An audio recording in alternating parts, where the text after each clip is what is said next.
Benvidas e benvidos. Demos uns minutiños de cortesía, pero, bueno, imos ir empezando para que non se nos faga moi longo. Bueno, teño que decir que está aquí hoxe e me acompaña todo o meu equipo que forma o goberno do Concello de Cangas. Estamos ilusionados e emocionados de poder compartir con vos este proxecto, porque, basicamente, Ixiana o repetirá despois de min, o orzamento é a ferramenta principal de traballo que ten este Concello, como todos os demais. Detrás deste traballo que vos vamos mostrar agora, hai moitos meses e moitas horas de traballo de todos os membros deste equipo, reuníndose con todo o movemento veciñal, con todo o movemento asociativo, sabédelo. E, bueno, tamén é certo que o máis difícil deste traballo é decidir e escoller as prioridades. Eu, de feito, o dixen na entrevista que me fixo aquí o señor Juan Calvo, que nos acompaña tamén, que era o máis duro. O máis duro é de que despois de que te reúnes, de que nos reunimos con todos e con todas vos, de ter unha lista infinita de solicitudes e de peticións, como é lóxico, intentar marcar unha liña de goberno que non pretendía ser de corte grandioso ou excesivamente ambicioso, senón recoller a petición maioritaria que se nos trasladou, que era empezar polo primeiro, empezar polo básico e empezar por aquilo que requira que se encontre, digamos, en peores condicións. Entón, ese é un pouco o criterio que intentamos aplicar a todas as decisións. De alguna maneira, isto me obliga a pedir desculpas ou pedir comprensión, a comprensión e a empatía daqueles en que o mellor non topen cumplidas todas as súas peticións, sabedes que é imposible, pero que todas elas se tiveron presentes, e logo tamén pensar que este é un camiño de máis percorrido, quer dicir, este é un orzamento, é un primeiro orzamento, pero que hai que dar moitos outros pasos. Entón, a medida que se vayan sacando unhas cousas, poderemos abordar moitas outras, e esa é a idea coa que está traballando este equipo. Eu aproveito que vai a facer, ou fai un ano precisamente, que chegamos a esta casa de todos, para darlles as grazas a todas e a todos eles polo seu traballo e pola súa entrega. Hoxe, moi concretamente, lle vou dar as grazas a Xiana porque ten que explicarnos todo o que fixo e recordarvos que isto é un traballo tamén un pouco de síntese, é un pouco un exercicio de pedagogía, porque os orzamentos son documentos extensísimos e moi complexos que a veces son difíciles de explicar. Entón, aquí vos traemos a maneira máis sinxela que topamos de que todos máis ou menos pudéramos entender como se traballan cos orzamentos e que significan e en que se traducen. Eu vou a darlle paso a Xiana e vou a pedirvos que nos manteñamos en silencio mentras ela nos fai a presentación e, eso sí, cando ela remate, haberá tempo para quen queira formular calquera pregunta, resolver calquera dúbida. Bueno, o turno de palabra vos será dado para que poidamos debatir e compartir as cuestións que consideredes oportunas. Entón, nada, por a miña parte, darvos grazas por vir unha vez máis e lle cedo a palabra a Xiana, Concelleira de Facenda.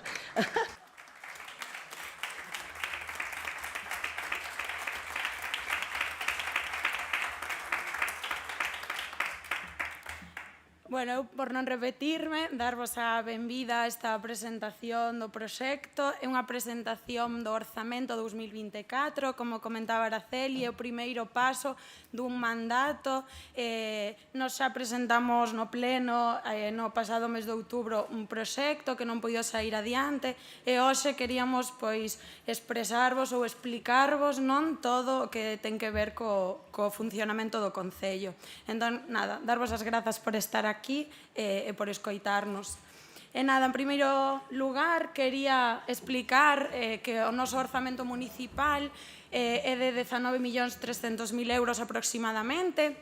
É un orzamento, como ben contou Araceli, a ferramenta fiscalizadora que basicamente o que fai é darnos como permiso para gastar os cartos que temos. Entón, o que se fai aquí é como unha previsión tanto dos ingresos que temos como dos gastos. Como fixemos isto? Nos o que fixemos foi, como ben se comentaba, colaborar con diferentes asociacións, colectivos, pero tamén está baseado na escoita activa que tivo este goberno durante este ano de mandato. Entón, nada, o que quería explicarvos tamén é que tanto os ingresos como os gastos teñen que estar equilibrados, é do que trata realmente este orzamento. Somos unha entidade sen ánimo de lucro, polo que non podemos ter máis ingresos que gastos, nin podemos gastar máis do que ingresamos. Ademais, gustaríame tamén recalcar dúas partes principais. Unha é a transversalidade nas áreas, é dicir, somos un goberno que traballamos dunha forma coordinada e colaboramos uns entre outros. Por exemplo, a área de turismo decidimos non mesturala ou traballar en conxunto coa área de medio ambiente, coa área de cultura, con normalización lingüística, porque consideramos que todo está relacionado e hai que potencialo. Ademais, tamén me gustaría dicir ou recalcar todas as competencias impropias as que os concellos teñen que facerse cargo, xa que a Xunta de Galiza decide pasar aos concellos unha serie de servizos que nos parecen fundamentais e básicos. É moi importante tamén que se saiba este tema, sobre todo o servizo de axuda no fogar, que carga moito as arcas municipais, facendo que non se poidan facer outra serie de actuacións. Vou agora pasar a explicar a parte de ingresos. Os ingresos principais que aparecen neste orzamento son a parte de transferencias, impostos sobre o patrimonio ou as tasas, que son os impostos dos servizos municipais e dos servizos que temos. Ademais, pusemos aí a parte de subvencións. As subvencións non están incluídas dentro do orzamento porque son variables. Non sabemos realmente que liñas de subvencións van a sair ou que subvencións vamos a poder presentarnos ou cales nos van a realmente aceptar e chegar. Entón, é unha parte moi grande do funcionamento do Concello, sobre todo para o tema de investimentos e obras e funcionamento dos servizos, pero, como vos digo, como non é algo concreto que poidamos prever, pois figura aí. Agora vou a pasar a explicar un pouquiño todas as partes de ingresos para que se saiba ben que realmente de onde, cales son as nosas fontes principais. Como poñía na anterior diapositiva, as transferencias de outras administracións fan que máis ou menos aproximadamente o 60% do orzamento que temos veña de aí. Primeiro, vamos a falar da parte de transferencias, que, como vos digo, son as transferencias ou esa cantidade de cartos que recibimos do Estado por parte dos tributos, da Xunta ou da Deputación. Este reparto faise en función dunha serie de partes, non? Pode ser o número de habitantes, a extensión. Entón, isto é un pouco o que nos toca. Como mirades, o Estado é quen nos dá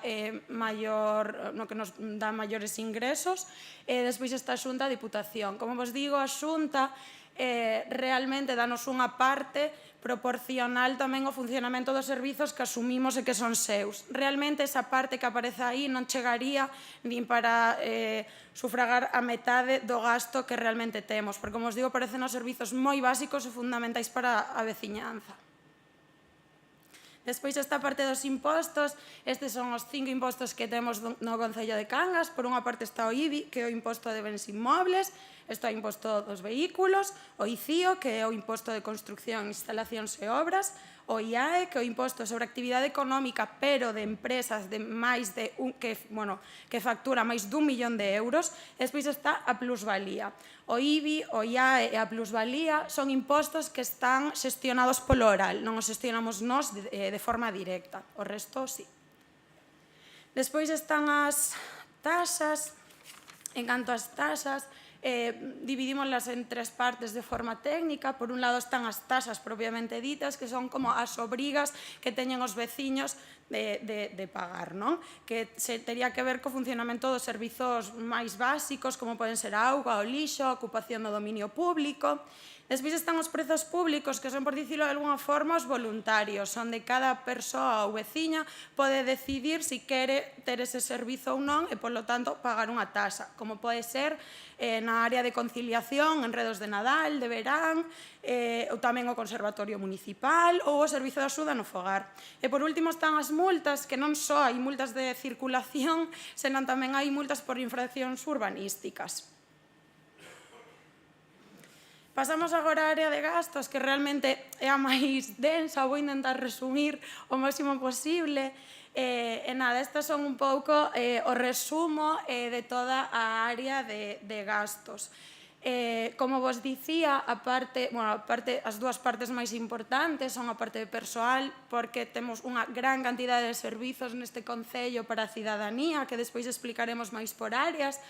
Temos moito gasto corrente. O gasto corrente realmente é o relativo funcionamento normal do concello, dos servizos que se dan. E despois, nada, temos outras partes, como poden ser as sentencias, os investimentos, as transferencias, que son un pouco as subvencións e axudas que se dan a diferentes colectivos ou persoas, e por outro están os gastos financeiros. Vamos a ir agora un pouco parte por parte. Vamos a comezar con persoal. En persoal hai todas estas áreas, quixemos un pouco dividilo para non ter que explicar todas, pero iso o gasto máis ou menos por área. Como vos digo, hai certas partes que estamos asumindo nós e que non debería ser así, como pode ser o conservatorio, a unidade e a UAD, entón, bueno, que ao final fai, como mirades, que deixemos bastante cantidade aí. Bueno, isto un pouco o resumo. Vamos agora con unha das partes máis complicadas realmente de explicar, pero a que nos parece unha das máis importantes. Un segundo, perdón. Nós, cando chegamos ao goberno, comezaron a chegarnos unha serie de sentenzas firmes, principalmente estas dúas causas, non? Por unha parte está Promalar, que para que non lle soe, o Promalar é un convenio urbanístico que asinou o Partido Popular hai 20 anos, que cobrou eses cartos, pero non executou o que tiña que facer. O que supuso unha demanda para o Concello é como... vímonos realmente na obriga de devolver eses 2 millóns de euros. Como ningún goberno antes se fixo cargo desta sentenza, foronse creando unha serie de intereses, como calqueira multa ou cousa que non pagamos, non? Que xera intereses. Eses intereses son de 1,5 millón. Realmente é case o mesmo que a sentencia. Entón, este goberno decidiu facer a devolución dos 2 millóns e agora o que se fixo foi un plan de pagos para resolver xa o tema dos intereses. Co devolución dos 2 millóns, en principio, porque ainda non temos unha resposta firme ao xulgado, xa se conselaron os intereses, e en 4 anos, que foi o plan de pagos que propuxemos, pois quedaría esta débeda xa resolta, paga, e sin máis cargo aos veciños e veciñas, que ao final todo isto sae do mesmo. Por outro lado, está o contrato coa UTE. A UTE é a empresa que temos na xestión do abastecemento e o saneamento da auga. Este contrato tamén, esta sentenza, máis ben, tamén ben derivada dunha mala xestión do Partido Popular. Nesta vez foi no 2014, onde decidiron licitar a contratación do servizo a unha empresa. Esa empresa o que pasaba era que había como un desfase no que o Concello aportaba e o que realmente era o custe do servizo. Ese desfase anual son aproximadamente 200.000 euros. Eses 200.000 euros, dende 2014, a UTE leva denunciando o Concello de Cangas e xerando tamén unha serie de intereses aos que temos tamén que facer fronte. Esta débeda realmente, ou esta sentenza en sí, chega a 1.200.000 euros aproximadamente. A min gustaríame recalcar a importancia de intentar resolver este problema para que non siga xerando máis débeda e máis sentenza. E simplemente tamén explicar que o que fixemos foi un plan de pagos dos primeiros tramos de aproximadamente 250.000 euros anuais. É así, ir pouco a pouco reducindo. Vale, imos pasar agora ao que é a parte de gasto corrente, que, como vos comentaba, é a parte realmente que depende do funcionamento do Concello dos Servizos. Por un lado, temos os alugueres, tanto de algún tipo de instalación como de vehículos, temos o mantemento das infraestructuras, o que se gasta en suministros como material de oficina, pero tamén combustible, de todo tipo, tanto para instalacións como para vehículos. Despois está a electricidade, que, bueno, isto seguro que a todos vos é bastante, os soa bastante, non? Nas casas pásanos un pouco o mesmo, subiu o prezo da luz moitísimo e así tamén se reflicte. Despois está os servizos, que, como mirades, é o maior gasto que temos como Concello, porque este goberno considera que o servizo a veciñanza ten que ser o mellor posible e dar, bueno, ao final, dar o que todos necesitamos. Despois temos o gasto de programación de actividades, que aquí hai tanto actividades culturais como deportivas, como de benestar social, estudos e proxectos técnicos. Neste caso, realmente, o que figura son dous plans que son, por un lado, o PEMUS, que é o Plan de Mobilidade, e tamén o PESOM, que é o Plan Xeral de Ordenación Municipal, que son dous plans moi importantes que deberíamos avanzar neles. Despois hai outra serie de gastos correntes do funcionamento dos servizos. A parte de transferencias, as transferencias son subvencións, axudas ou convenios que fai o Concello, dicir que sae do Concello de cara a outro lugar, que son que poden ser asociacións, poden ser persoas, poden ser entidades sin ánimo de lucro ou tamén outras administracións, como, bueno, soará o famoso convenio Herbello Madalena para as beirarrúas. Pois un pouco todo isto. Temos, bueno, como mirades, diferentes partes. Por un lado está deportes, benestar social, que son axudas de emerxencia social e convenios, que despois explicaremos máis adiante, axudas para turismo, xuventude. En xuventude, máis que nada, son premios de certames, así que se van facer. En cultura, axudas de asociacións para creación ou para mantemento ou para programación. Despois está medio ambiente, comercio, transporte metropolitano, que é moi importante tamén, que saibades que no Concello de Cangas hai 135.000 euros anuais para que todos teñamos esa tarxeta metropolitana que tanta falta nos facía. Despois están os fondos de cooperación, que son fondos de cooperación a nivel provincial en diferentes áreas. Pois hai un a nivel rural, outro a do mar, e son fondos que realmente o que che permiten, bueno, que fan é darche subvencións, non? E como ti aportas unha serie de cantidades que despois iso pois volve de alguna forma, non? Con subvencións. Despois está a Mancomunidade, que a Mancomunidade é o servizo de recollida do lixo que temos. Encárgase diso, vamos. Vale. Agora, como a parte de obras e investimentos, pois é unha das máis extensas realmente, o que quixemos facer foi un percorrido parroquia por parroquia coas obras máis salientables que queremos realizar neste ano. Non aparecen todas, aparecen as máis grandes e importantes, porque senón sería imposible presentar todo. Entón, nada, vamos a comezar. Na parroquia do Ío temos a redacción do proxecto da Plataforma Única do Igresario, que é un proxecto de humanización. Isto sería a redacción dese proxecto, queremos avanzar cara a iso. Despois está a Capela de Vilanova, o asfaltado da Rúa Carril, un camiño seguro no Colexio do Ío, que iría dende o Cole do Ío á Escola Infantil, Galiña Azul, acondicionamento do Camiño do Seixo Branco, Parque do Río Esteiro, acondicionamento do Camiño do Covelo. Pasamos agora a Aldán. En Aldán temos a xestión de pluviais e asfaltado de Fondelos, o proxecto de remodelación do Parque de Aldán, a mellora e mantemento do cemiterio de Aldán, a fonte de Gandón e o proxecto de acceso Bacelar-Gandón. Na parroquia de Darbo temos como gran proxecto a fase 1 das Beiras Rúas Cervello Madalena, o proxecto de acondicionamento do Matadoiro da Congorza, o camiño seguro do Colexio de San Roque, arranxo dos lombos do Camiño Vello de San Roque, asfaltado do Cunchido da Riba, a Herbello Madalena e abastecemento na Choupana, que daría abastecemento a unhas 10 casas aproximadamente, 10 vivendas. Pasamos ao seguinte, Coiro, imos facer o arranxo do Parque da Biblioteca de Coiro, proxectos de mellora na mobilidade de Gruncheira a Severín, o asfaltado de Longán, o asfaltado da Rúa Rodeiriña, no Keniata, o asfaltado do Camiño da Madalena e a fase 2 e 3 da Rúa Espírito Santo, tamén moi necesaria.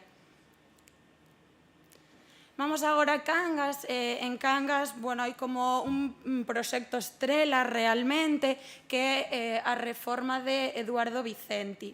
Imos poñer un vídeo para que podades mirar realmente como quedaría.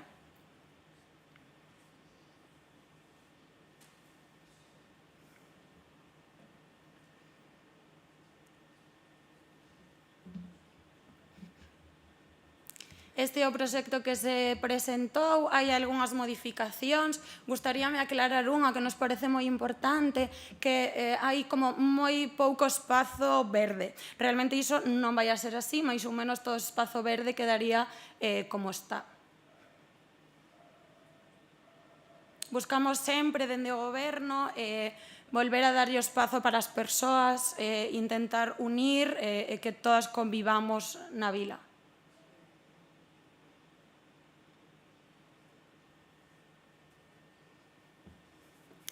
Tamén temos a reforma da Praza da Estrela, que vai aparecer aí un plano. Si queredes saber algo técnico de toda esta parte de obras, despois a concelleira de obras poderá contestar o que necesitedes.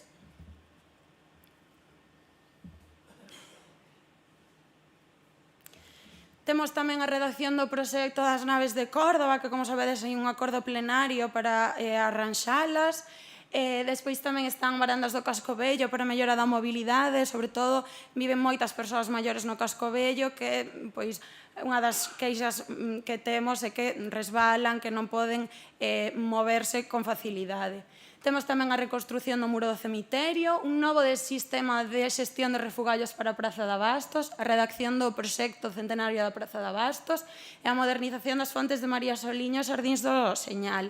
Realmente aquí o que imos facer é colocar depuradoras en todas as fontes para que a auga e as fontes se manteñan limpas.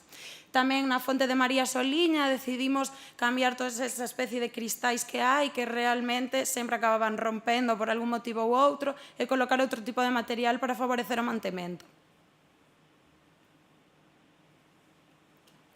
Vamos a pasar agora un pouco, vou explicar un pouco por áreas os obxectivos principais de cada concelleiro ou concelleira. Como vos digo, despois podedes preguntar cousas máis concretas, sen problema. Na área de urbanismo comezamos con estudos e proxectos, é unha área que está completamente relacionada con obras e que elaboran todos estes plans de forma conxunta. Queremos un proxecto para a humanización de Igresario, como expliquei antes, a Escola Vella de Coiro, Beiras Rúas na Avenida de Ourense e Avenida de Coruña, e o proxecto para as naves de Córdoba, que os acabo de explicar de aí. Tamén hai unha serie de contratos, esta parte tamén moi importante, hai unha serie de contratos que realmente son moi importantes para o mantemento e o funcionamento do Concello, como pode ser o control ruídos, moi aclamado ademais pola veciñanza, moi pedido aquí o concelleiro de urbanismo, o control de pragas, mantemento e seguridade informática e o plan xeral de ordenación municipal, como vos comentaba antes. Tamén hai unha serie de convenios, o convenio de control de biomasa é un convenio que se fixo con SEAGA para, basicamente, a prevención de incendios. Despois está o convenio con colonias canguesas e o convenio coa protectora que ascenderon en cantidade. Despois, como vos dicía antes, a área de de turismo, o que queremos é un turismo, bueno, pensamos nun modelo de turismo desestacionado e sostible, que este baseado ou que poña en valor o patrimonio cultural e artístico da nosa vila. Entón, xa miraredes como o turismo vai ir indo como pasando por diferentes áreas. Neste primeiro lugar, facemos un pouco en conxunto con medio ambiente, cos proxectos de recuperación de entornos das praias. Neste ano, ou nestes 6 meses que nos quedan, temos como obxectivos mellorar o entorno do Facho e as rutas de sendeirismo na zona de Donón, a renovación da sinalización das rutas e novos paneis informativos nos entornos dunares. Tamén queremos promocionar rutas turísticas centradas no medio ambiente, estudos dos entornos dunares e das especies en perigo e estudos para iniciar a erradicación de especies invasoras. Aquí separas un pouco, pero tamén está bastante ligado, turismo e xuventude. Dende turismo, faise a Semana Santa, as feiras da tapa, queremos facer un festival de murais, queremos tamén renovar o material de información que hai en turismo, o estudo dunha web para mellorar a información, un convenio que xa ven existindo hai moitos anos coa Comunidade de Montes de Darbo pola xestión da área recreativa.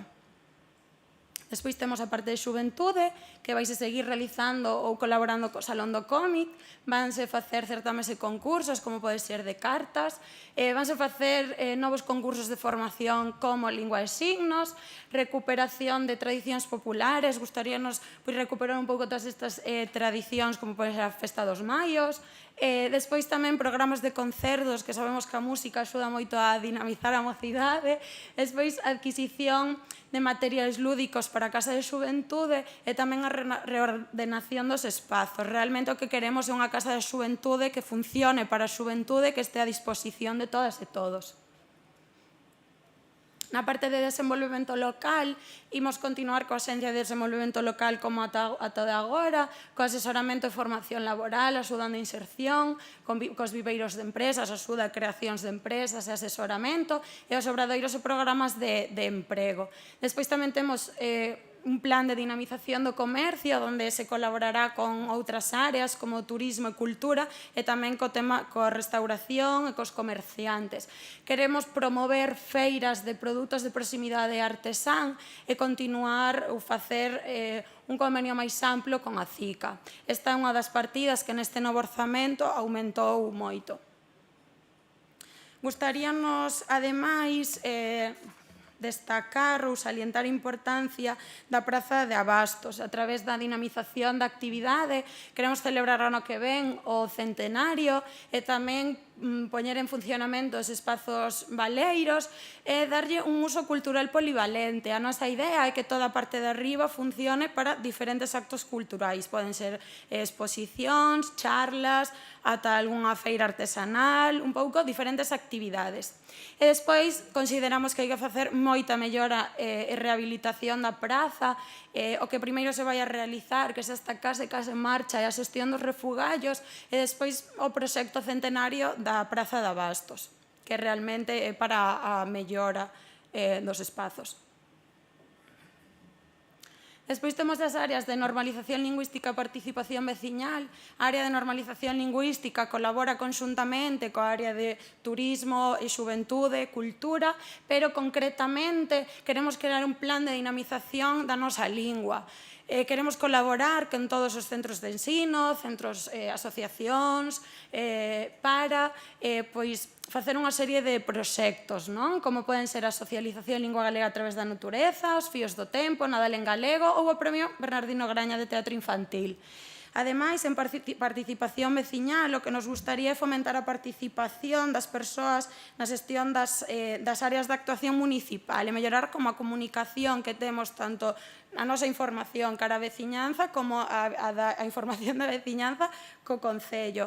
Queremos sacar unha liña de subvencións para proxectos que a veciñanza considere e valoralos. Tamén queremos crear as asambleas de barrio, que realmente son como as asociacións veciñais para ter unha mellor comunicación entre as parroquias e o Concello. E ademais queremos crear unha aplicación móvil na que poidamos facer enquisas e poñer toda a programación que existe.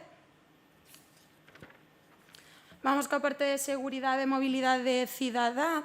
En canto a mobilidade, o que queremos é conseguir unha unión coas parroquias, entre as parroquias, cunha preferencia ciclable e peonil. Isto vai a facerse a través de camiños seguros, que xa fomos explicando. Vanse empezar os camiños seguros con colexios, que nos parece o máis prioritario.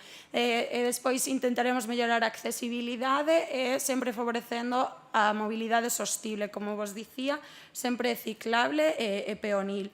Na parte de seguridade, seguiremos pintando, sinalizando novos carrís peonís, repintando das sinalizacións e tamén novos espellos de sinalización vertical. En canto aos investimentos, hai que renovar a rede de comunicación, reparación das instalacións e un novo software de xestión do servizo. Pasamos agora á parte de igualdade muller, onde queremos garantir un servicio psicolóxico e xurídico para o CIM, un programa de prevención de violencias machistas, cursos de formación autodefensa feminista, puntos violetas en festas e eventos, actividades nos colexios, formación para mulleres desempregadas, colaboración co Consello Municipal de Igualdade e un protocolo de acoso sexual dos traballadores e traballadoras do Concello que xa está en marcha. Vamos agora coa parte de benestar social. Como vos expliquei ao principio, esta é unha das áreas que realmente máis peso económico levan. E, como os dicía, unha das áreas que é competencia da Xunta.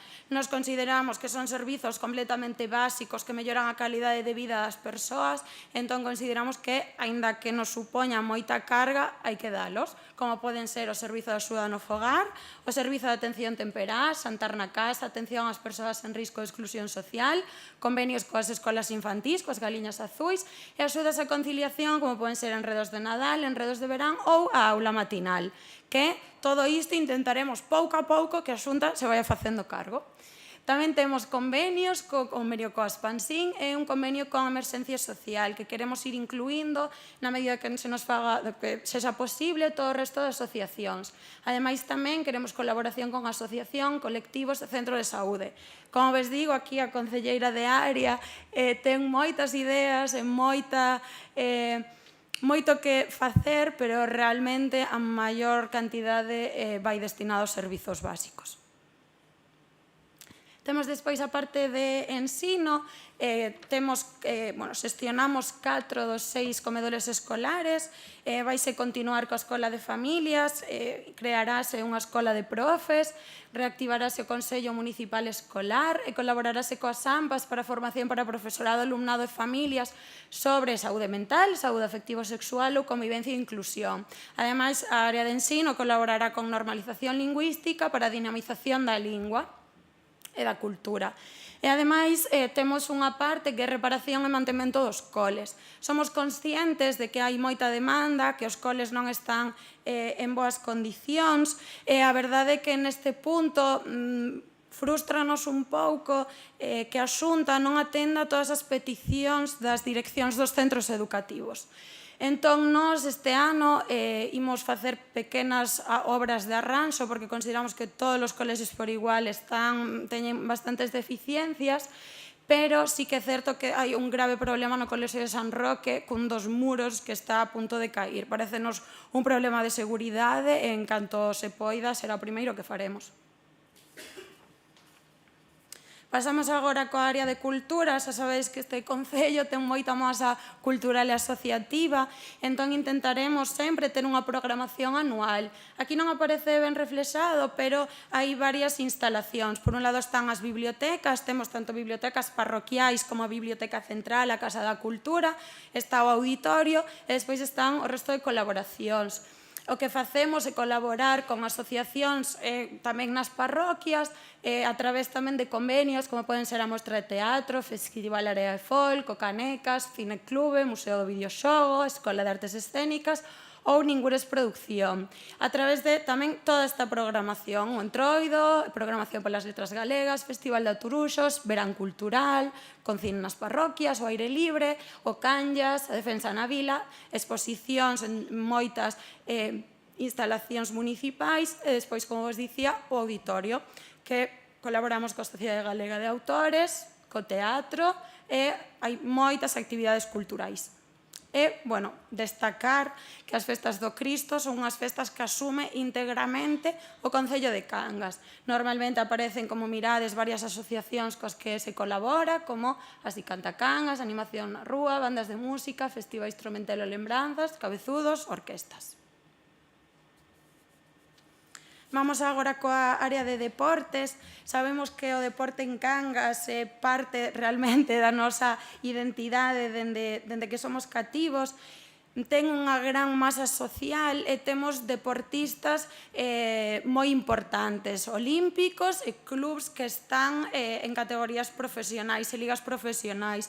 É por iso que nos parece realmente un dos principais obxectivos que temos como goberno: axuda aos clubes deportivos, convenios cos clubes deportivos, axudas a deportistas e axudas a eventos, que ademais todos os eventos deportivos moven a moita masa de xente, tanto de aquí como de fora.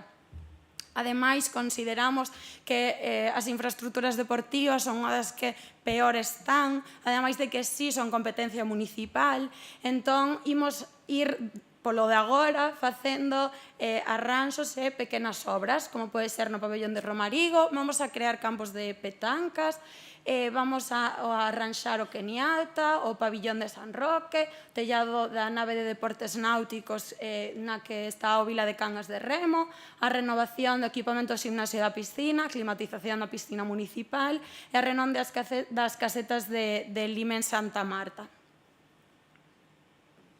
Vamos agora coa parte de servizos. Como mirades, é unha gran cantidade o que se, bueno, como miramos antes, non? Unha gran cantidade do gasto corrente pertence ao funcionamento dos servizos. Por un lado está o saneamento, que son 220.000 euros, Sogama é a empresa que fai o tratamento de residuos e a mancomunidade que fai a recollida do lixo. Despois está a limpeza viaria, alumeado público, cemiterios, transporte metropolitano, plan de rozas e desbroces anual e a mantemento e mellora de parques e xardíns. Gustaríame destacar aquí que en limpeza viaria vanse sacar 5 prazas máis, porque consideramos que o servizo a nivel de persoal estaba moi deficitario, sobre todo en fins de semana. E, bueno, agora queremos ensinarvos un pouco que é o plan de asfaltados, porque consideramos que, bueno, é un dos nosos obxectivos tamén, non? Intentar ir arranxando toda a infraestructura. Entón, nada, vamos a ir nalgúns puntos ensinándovos os proxectos que hai o que se vai a realizar e despois tamén destacar o plan anual de bacheo. Entón, comezamos. Camiño de cima de vila. Despois, se tes preguntas técnicas ou así, contesta Rúa Carril, Rúa Rodeiriña, sí, Carril.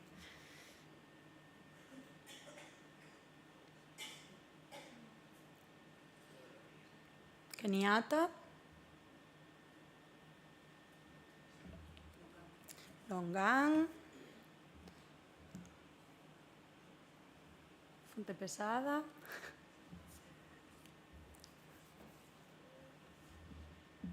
Cunchido, ¿no? Cunchido de arriba. E listo, Baixada de Amendoiña non temos fotos tan chulas. E despois nada, o plan anual de bacheos. Por último, gustaríame destacar ou rematar e concluir explicando a importancia da aprobación deste orzamento 2024. Agora mesmo, como vos expliquei ao principio, o orzamento é a ferramenta que nos permite gastar. Neste mesmo momento estamos gobernando cun orzamento de 2020. O orzamento de 2020 era de 4 millóns menos do que temos agora mesmo. Como mirades, non chegaría, non facemos grandes obras, nin grandes cambios, e non chegaría realmente para facer fronte a todo o que a veciñanza necesita. É moi importante destacar que ese orzamento é da época da COVID.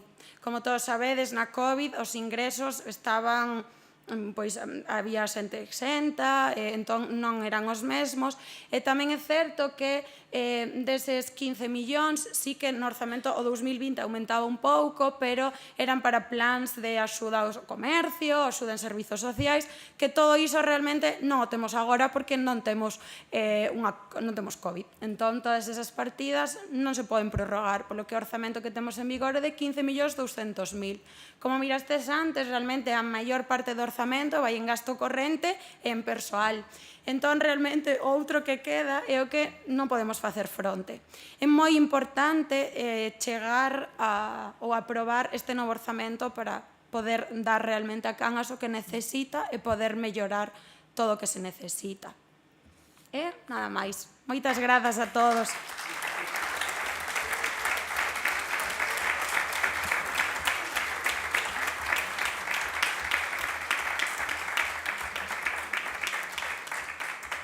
Podedes preguntar o que consideredes, tanto a min como ao resto de concelleiros e concelleiras.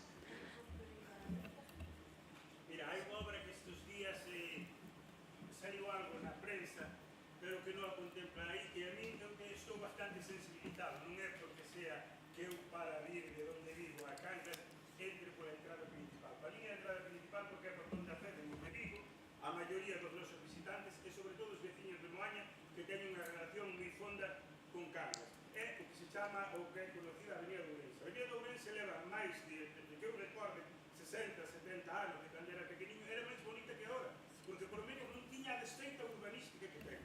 Hai unha desfeita urbanística, aquí nunca houve plan de urbanismo, nunca houve plan xeral, cada un fixo que lle daba gana, como pudo, salió adiante.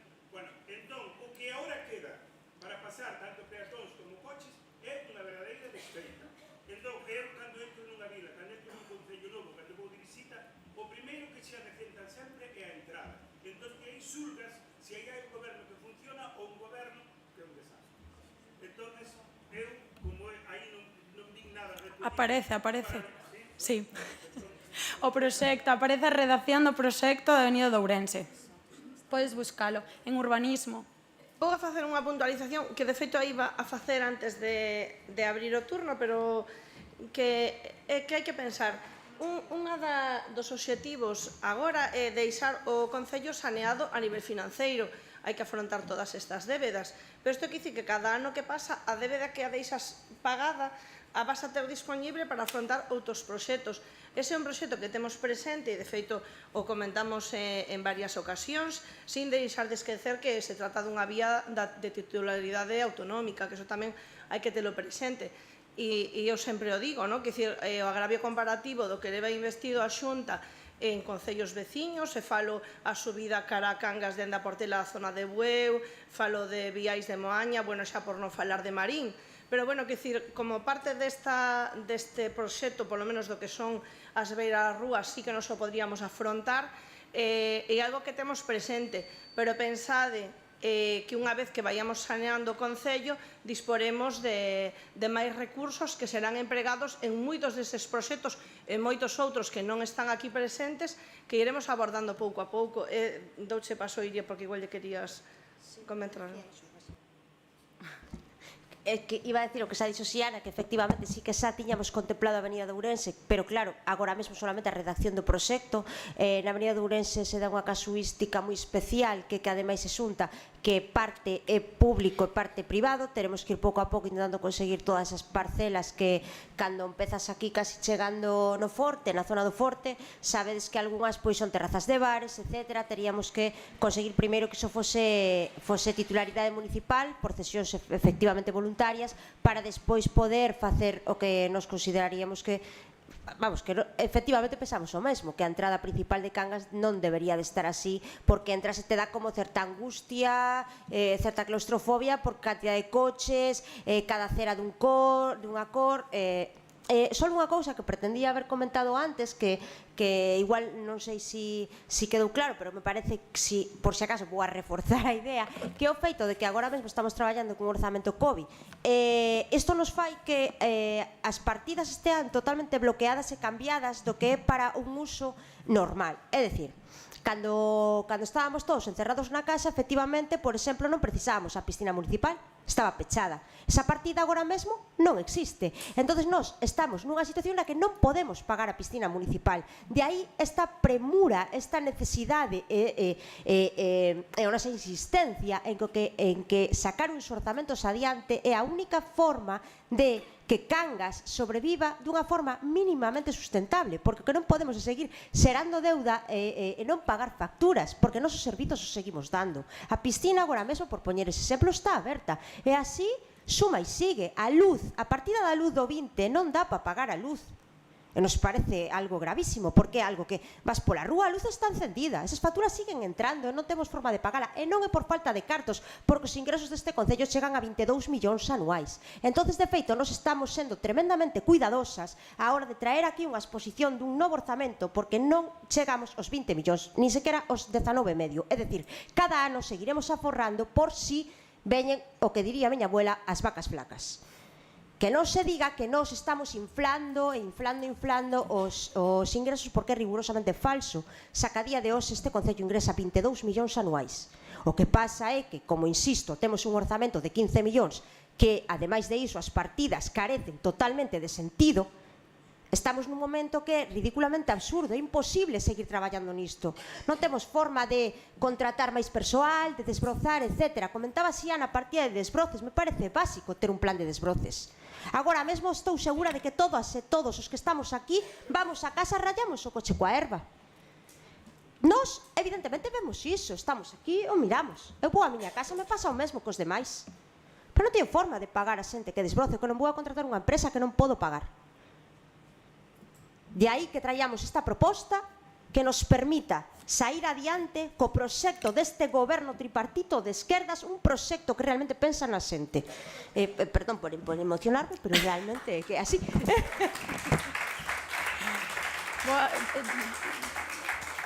Gustaríame aclarar algo do que estaba comentando Iria, que é o tema das partidas. Como vos dixen ou vos expliquei, o orzamento que nos permite gastar. É dicir, isto é como se os nosos pais nos deran 5 euros e nos dixeran tens que comprar o pan, o periódico e unhas chucherías. Entón, claro, ese día sí, pero mellor o día seguinte necesitas ir á farmacia. Realmente iso que non nos permite facer orzamento. Se hai unha partida que di gasto na COVID, se non hai COVID, non podemos usala. Isto gustaríame que quedara moi claro, porque realmente hai cartos, sí, en que partidas e como. Nós non podemos mover os cartos como que iramos.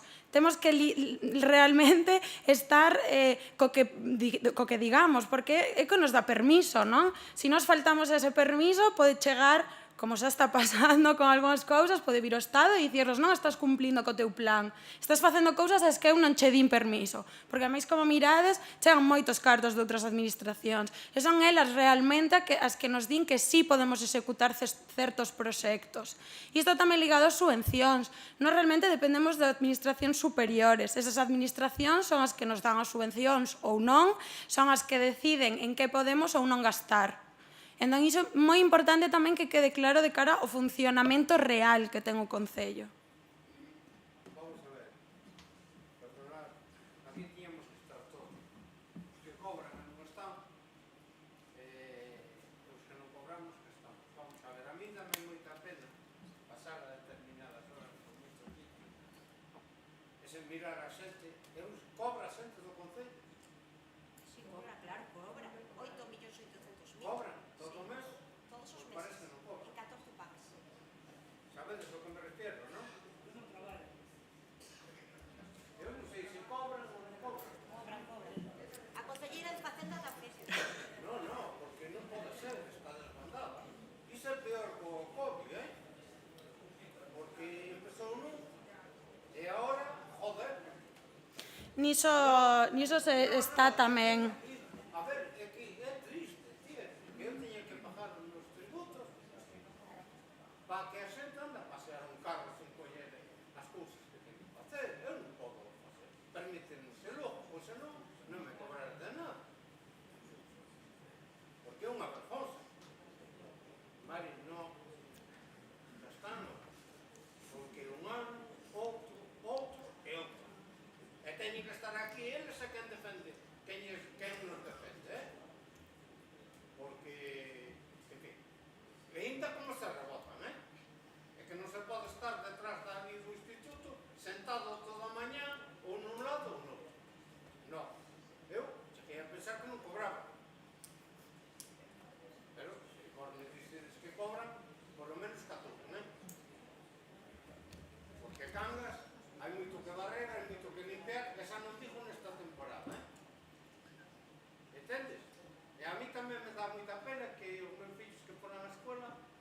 soportaran o que encontraran as mesas e todo cheo de merda.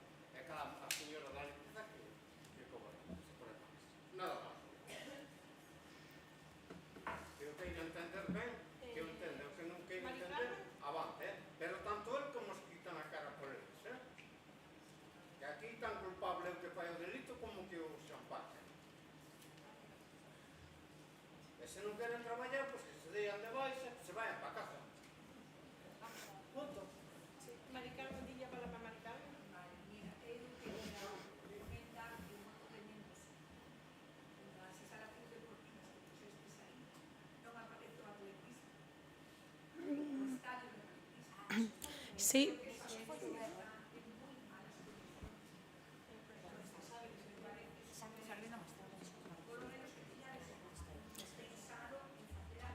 sí, está pensado. De feito, é algo que falamos que faltaba realmente e o que ao final quedounos atrás. Pero, bueno, concelleira, penso que, pois, non, contestar aí. Primeiro disculpo a Sagrario, que é a concelleira de Deportes, que por motivos de saúde non pode estar aquí hoxe.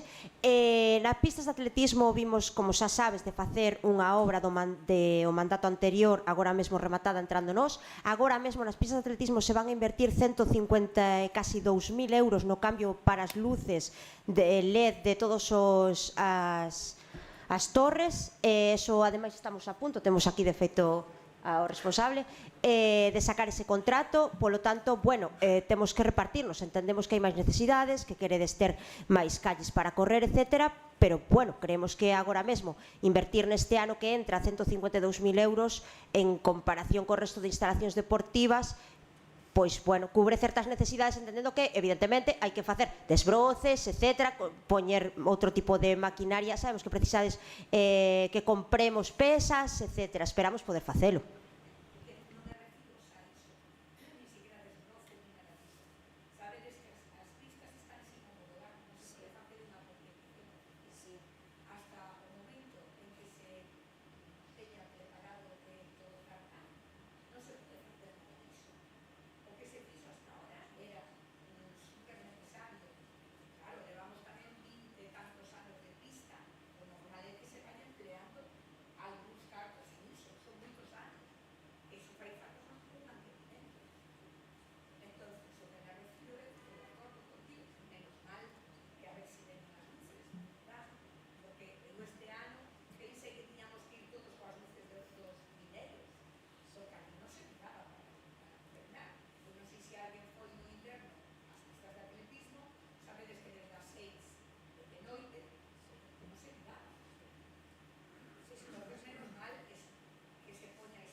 Eu aquí só vou a recordar unha vez máis que hai moitos frentes abertos, lamentablemente nas instalacións deportivas é quizás unha das áreas onde topamos máis deficiencias, de maneira que, e ademais o problema é que son todas de gran importe, non son deficiencias que se solucionen con 10 ou 20.000 euros. Entonces, claro, ao final hai que ir marcando pautas, porque é inasumible agora mesmo dar solución a todas as demandas, porque, por exemplo, a nivel de campos é casi peor. Cada campo costa alrededor de 300.000 euros cambiar, renovar a herba, o que lle chaman a herba, esta sintética que teñen. Entonces a piscina ten unhas deficiencias enormes tamén. Entonces, claro, que vos decía, o máis duro é ter que escoller esa decisión de, bueno, pois, que é o que está peor, e a veces, por exemplo, as liñas de subvención non podes escoller, é dicir, a liña ben premarcada, ao mellor teñen unha subvención para, non sei, iluminación, e tes que acollerte a eso, bueno, pois porque polo menos podes amañar eso, ou simplemente porque só cubre unha cuantía e non tes para poñer o resto. Digamos que son moitas decisións que hai que tomar que son decisións que son as máis difíciles realmente e que se topou en instalacións deportivas un burato moi grande, instalacións que non deberían de toparse tan mal como a piscina porque non é tan bella, pero a realidade é que é moi deficitaria a nivel de desgaste de materiais, etc. Pero bueno, nada. Chicha pedirá a palabra? Gostaríame dar, nada, deixar, non, despois o que dixeche, unha idea como máis positiva, para que nos quedemos tamén con todo con iso, que este orzamento é un orzamento 2024. Temos por diante outros anos para seguir intentando solventar todas estas necesidades que ten o Concello. Realmente faleche de algo que é un dos nosos obxectivos, que é crear un plan de mantemento para que nunca máis volvamos a ter que facer estas grandes obras e pouco a pouco ir facendo que todo funcione e que se manteña.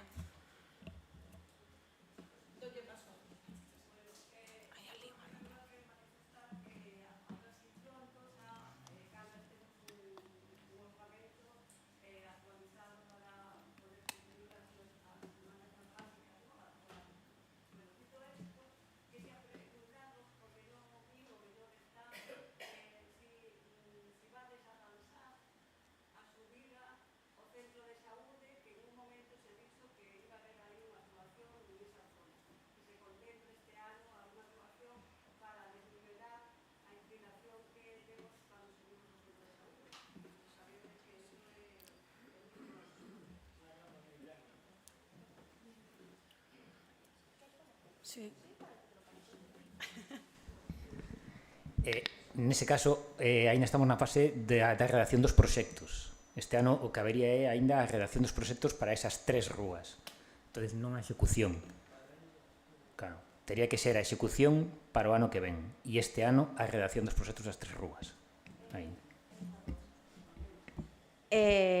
Eu, Chicha, que vamos ali ás concentracións sempre que podemos os martes, o vemos, a única forma, non sei realmente, técnicamente, que eu son técnica, non se pode facer desaparecer unha montaña. O único que pode facer que a alcaldía le dá la risa, voy a decir algo que vas a ver como sí que te dá la risa, decía eu que o único que pode facer é como caballero, poñer ali unha rampa, pero ela non estaba moi por a labor. Entonces, non sei como vamos poder facer desaparecer iso, sabes? Sinceramente, tenemos que facer un análisis profundo porque certamente esa pendente é impracticable, sobre todo para persoas con mobilidade reducida, nais con carritos, etcétera.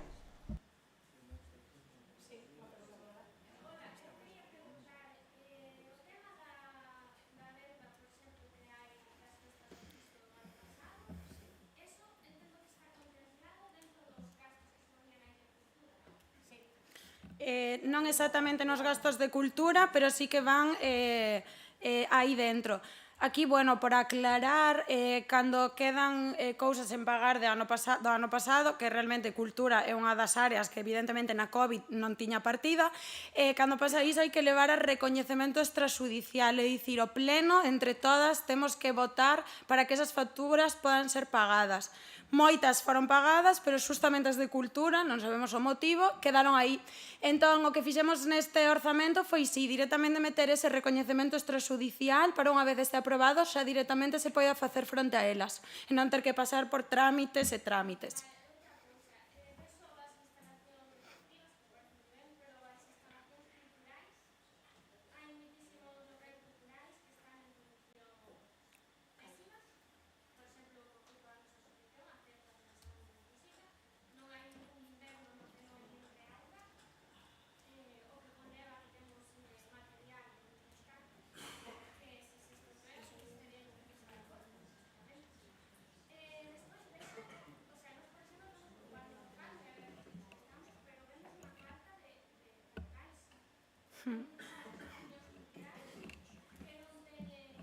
Local.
Que difícil, contestas ti, que eres... Non é difícil ninguna das preguntas. Ben, vamos a ver, isto é un pouco, volvemos á orixe, quero dicir, non sabemos que non hai locais que cheguen, intentamos, e de feito así o fixemos, compatibilizar o máximo posible, incluso recuperar locais que estaban como valeiros de contido, poñelos a disposición das asociacións, pero bueno, eu sempre digo, por sorte, Cangas é un pobo vivo e un pobo moi activo e además con moita poboación, entonces ten moita demanda de locais. O que pasa que, claro, tamén hai que ser realista simplemente na xestión. Quero dicir, se xa non temos recursos abondo para, digamos, ter as instalacións e os locais nas condicións que nos gustaría, non vamos a poñernos agora a abordar de facernos con máis locais, porque non temos os... Claro, sí, claro, de cara a futuro, pero claro, primeiro é efectivamente, o que me pedías, ¿no? Aquí temos estes problemas, pois habrá que poñer de solución e logo imos avanzando e intentar darlle un espazo a todo o mundo. A veces hai que compatibilizar horarios, agora mesmo temos a tal hora vai tal grupo, a tal hora tal outro, logo a coral, intentamos sacarlle o máximo rendemento aos locais que temos e poñer todos en uso. De feito, aí estaba algunha recuperación de algún edificio que sí, se lle podería dar... Sí, Barbicas tamén se pode recuperar. En fin, témolo claro porque, como estamos falando cos asociacións, é unha das demandas que máis nos fixeron chegar. Vamos a ver, a segunda pregunta, eu xa o dixen, xa por activa e por pasiva, quer dicir, o venres a Corporación de Cangas terá a oportunidade de apoiar este orzamento ou decir porque considera que é mellor seguir tendo activo un orzamento de 2020. Pois cada un terá que presentar a súa argumentación. Se esta corporación se topa na tesitura de ter que seguir lastrada e bloqueada con un orzamento, como diría eu, mutilado, o que faremos será presentar un orzamento ligado a unha moción de confianza. A partir de aí se presentará un período de 30 días para que se presenten unha moción de censura si así as outras forzas o consideran oportuno. Pero a decisión deste goberno é clara xa dende fai moito tempo. De feito, estivemos agardando ou esperamos toda esta cantidade de tempo porque tiñamos a intención de que incorporando certas demandas de parte da oposición conseguíramos este venres un voto favorable ou unha abstención. A esperanza está aí. Entonces, bueno, cada un que defenda a súa postura. Eu creo que é difícil decirlle a Cangas que é mellor ter un orzamento de 15 e non de 19. Pero, bueno, que decir, eu só podo responder polo meu equipo. Nada máis. Iria quería decir algo. Bueno, en caso de non aprobarse o orzamento, que eu sempre son superpositiva, creo que se vai aprobar este venres mismo, non podremos pagar esas facturas. O sea, todo eso quedará sin pagar porque esas outros a pleno nos votaron en contra. Entonces... Claro, se non se aproba non se paga. O sea, este venres, se non se aproba, as facturas que quedan pendentes van a seguir aí. Estamos como estábamos. Con respecto ao resto, sí que temos esperanzas, eu sí.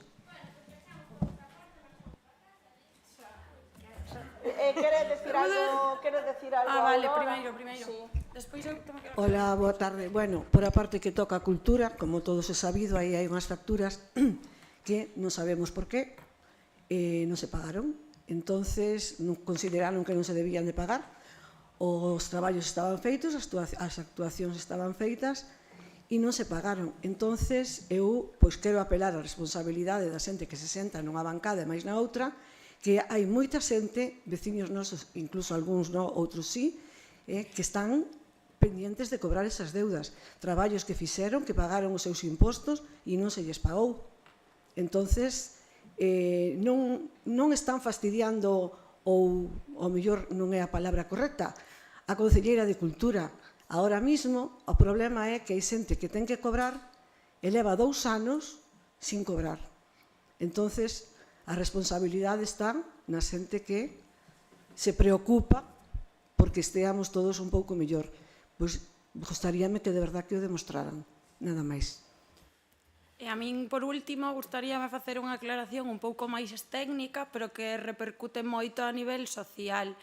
Hai algo que se chama o pago medio a proveedores, que significa que o Concello, por lei, ten un límite de tempo para pagar facturas. Ese pago de facturas, ese tempo, basicamente, o pago de facturas, como comentaba a Concelleira de Cultura, levamos 2 anos sin pagar certas facturas. Iso que fai é que levamos neste ano, polo menos, ou nos 6 meses aproximadamente que levo como Concelleira de Facenda, recibindo escritos por parte do Estado e da Xunta pedindo explicacións. Porque, claro, non podemos non pagar a xente. O Estado que nos di, tedes cartos para pagar, por favor, xestionade ben este Concello. Entón, ligado un pouco a esa responsabilidade, tamén me gustaría deixar claro que ese período pago medio a proveedores, sesa dese prazo, implica que todo o aforro que temos, que é de 4 millóns, non o poidamos utilizar en obras ou en servizos. Porque o que di é que, claro, non cumplimos unha deses obxectivos, que é ter unha estabilidade. Non hai unha boa xestión, pero non unha boa xestión por parte da corporación, é unha mala xestión política, porque este Concello leva bloqueado 4 anos sin un novo orzamento. Entón, tamén repercute en todas e todas nós e vós directamente, porque todos eses cartos que están aí non se pode facer nada con eles. Poderíanse facer miles de cousas, son 4 millóns de euros. Poderíamos asfaltar Cangas enteiro, casi, ou facer grandes obras como son necesarias nas instalacións deportivas ou nas instalacións culturais. É algo moi importante, un pouco técnico, pero que me gustaría que terades claro tamén.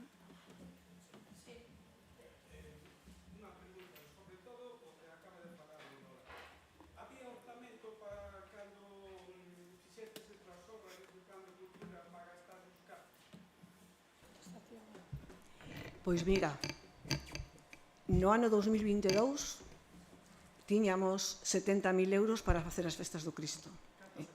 Espera, deixame acabar de falar, non?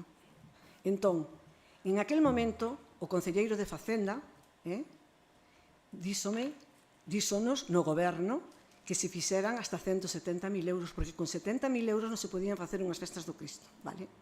Esas facturas leváronse no seu momento a un extrajudicial de crédito. Tanto o concelleiro de Facenda como a alcaldesa que estaba consideraron que non se pagaban.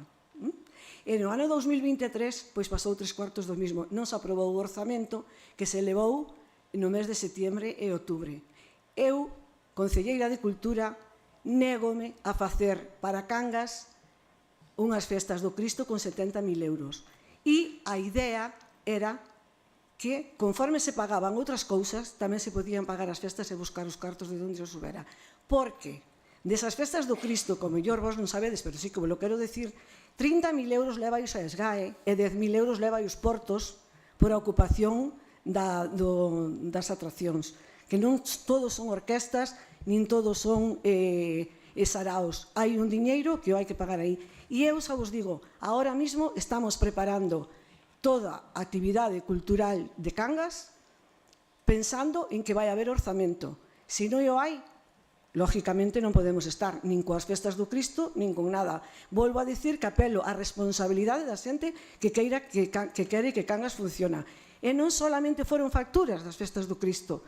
A mí gustaríame saber por qué non se pagaron as facturas de cultura. Por qué? Porque había outras áreas que estaban nas mesmas condicións e si se pagaron. Entonces, aí o deixo. Gustaríame saber por qué. Nadie mo dixo, pero gustaríame saber por qué.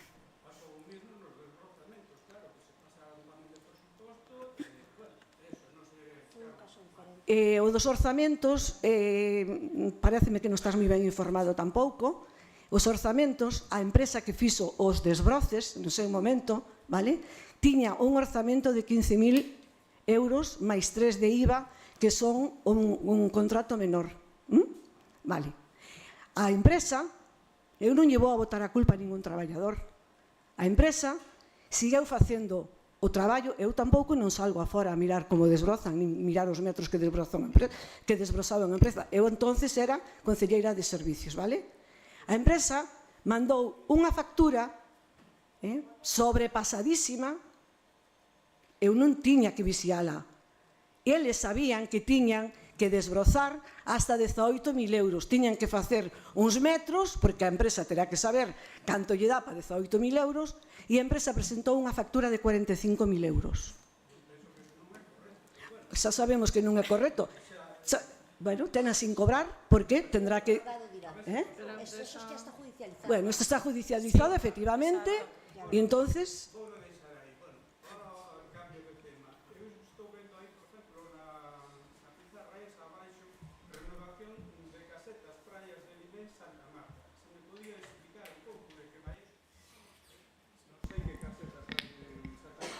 Sí, explícote. A situación de algunhas das infraestructuras municipais nas praias, non só nesas, están en algunhas condicións bastante malas. Os baños, por exemplo, desa en concreto, que sabes onde está a esplanada que hai entre Limense e Santa Marta? Sabes que aí está a plataforma dos socorristas, están os baños, ali ao lado, as casetas dos baños. Ben, por exemplo, eses baños, que son unha dos que estamos falando aquí, as portas xa ni sequera pechan correctamente. Entonces, a nosa intención, non podemos comprar ese tipo de equipamento de todas as praias neste ano. A idea é ir renovando ese tipo de equipamento, por exemplo, unha praia por ano, se é posible, 2 praias por ano, pero non podemos facer frente nun solo ano a todas as praias. Entón, neste caso, por exemplo, imos comenzar por esas porque o estado en concreto deses baños é lamentable. Non podemos nin pechar as portas. Por iso está aí.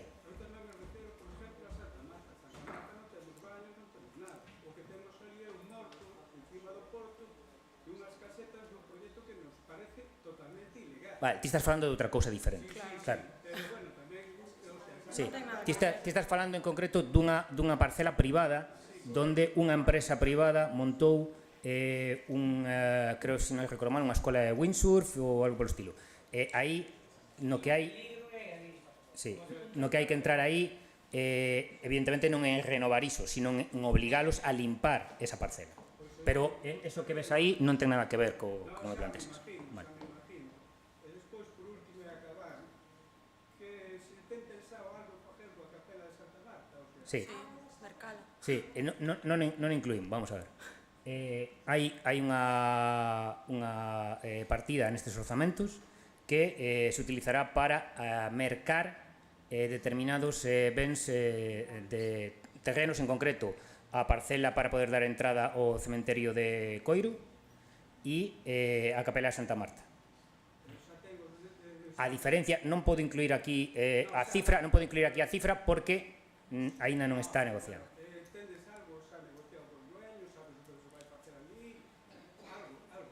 Sí, a cifra é o que non teño aínda, por iso non está incluído.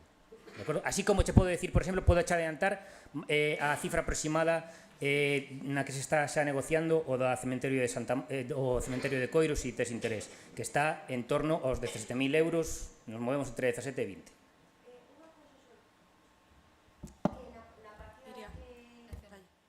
Na partida que está comentando Antón temos 4 grandes...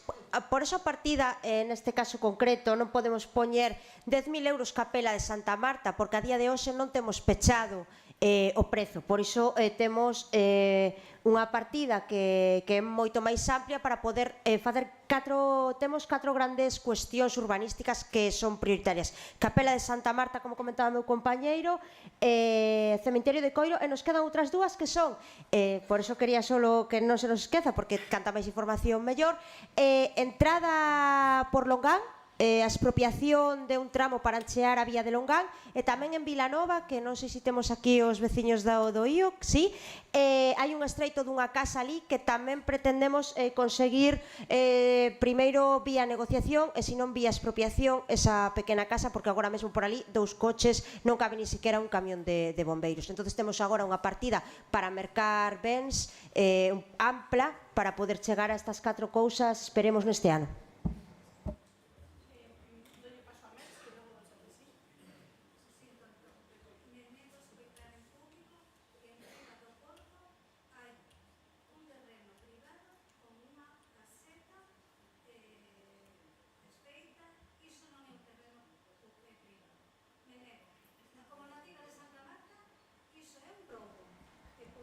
Sí, esa discusión, non sei se é...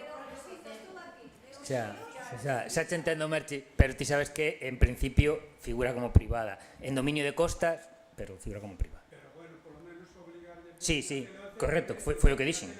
Foi o que dixen. Sí. Con relación ao que comentar con o señor a Seta, eu estuve pois 14 postos ali e dixen que aquilo era unha verdadeira vergonza mirar aquel trozo ali todo abandonado, só miraron, ahora sabrán eles e tendrán que, non sei, se é cousa vosa ou é cousa de cosas ou de quen sea. Con relación aos servicios tamén de ali de eso está abandonado, non sei quen é o que os atende ou quen abre, a veces que están as luces encendidas, bueno, xa sabedes máis ou menos como vai. E cousa é outra cousa que comentaste, creo que hai que apuntarse a condicionamento de... Seixo Blanco.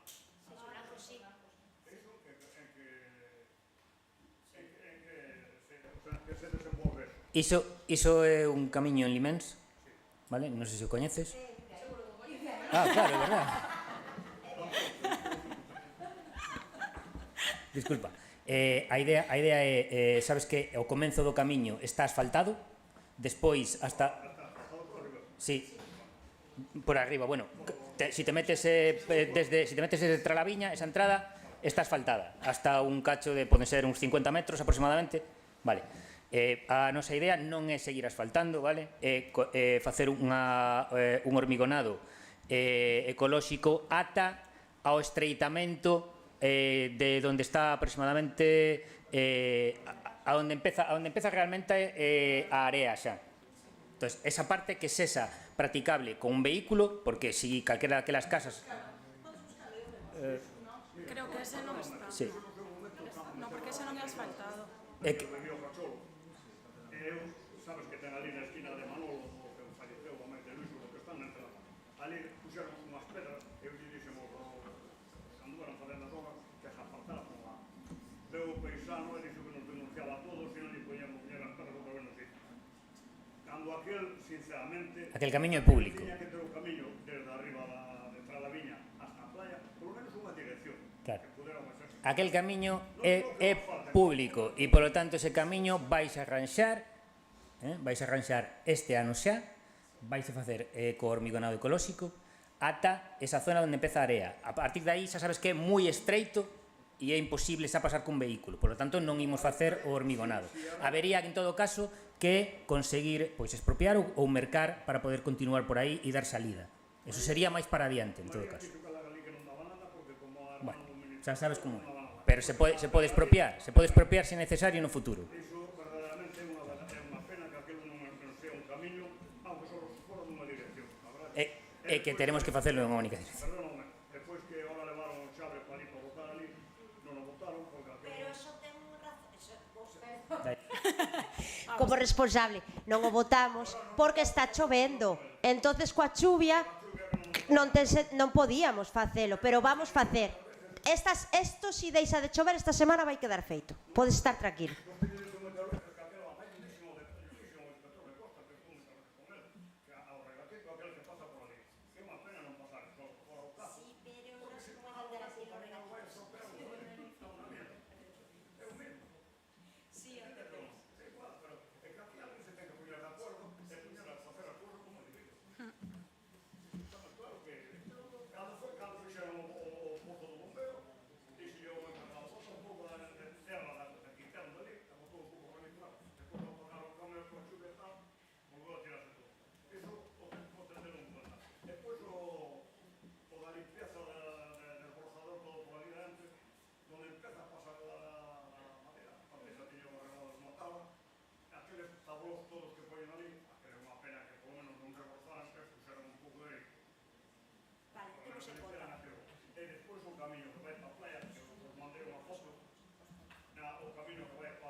feito por o goberno anterior, non sei se un anteproxecto, eu sei que o teño, sei que vostedes o teñen, e o presuposto non era moi alto, me parece que é así. Non quería saber en que estado está isto. Cando executamos a obra das Santas, como xa sabedes, era unha obra que se financiou co Plan Concellos 22-23, o non haber contemplado, na miña opinión, un gravísimo erro ese tramo, porque evidentemente non era tanto, non quero mentir, pero igual ao redor de, non sei, 20.000 euros, me parece, o non haber contemplado ese tramo, non se podía executar de ninguna das maneiras. Entonces agora temos que volver a empezar todo o procedimento de cero. Proxecto, ademais temos que pedir permiso á Xunta de Galicia porque a carreteira é súa para poder cruzar. Como sabes, temos que cruzar ali ese tramo. Esperamos, sinceramente, certamente, poder dar vos servizo de auga na maior brevidade posible.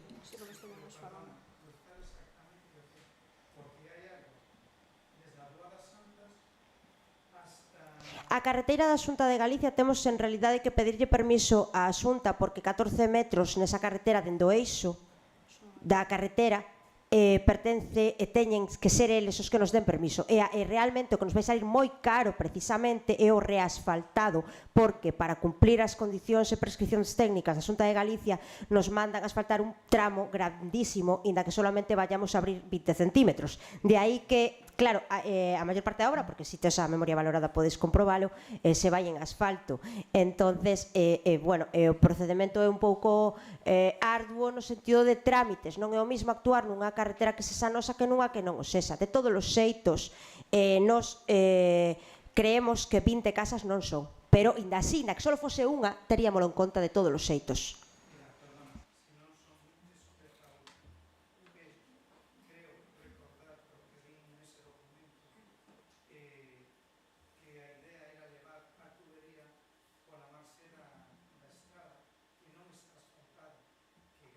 Pero que te acabo de explicar, sigue sendo da Xunta de Galicia ese margen da que non está asfaltado.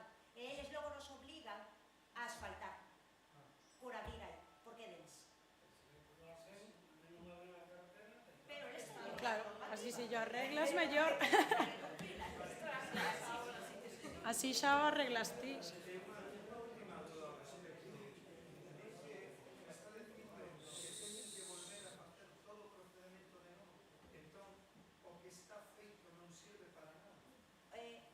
O único que temos é unha memoria valorada, que eso basicamente é como cando ti chamas a un albañil na casa e lle preguntas canto me vai costar alicatar o baño, vai ali, mide 3.000 euros.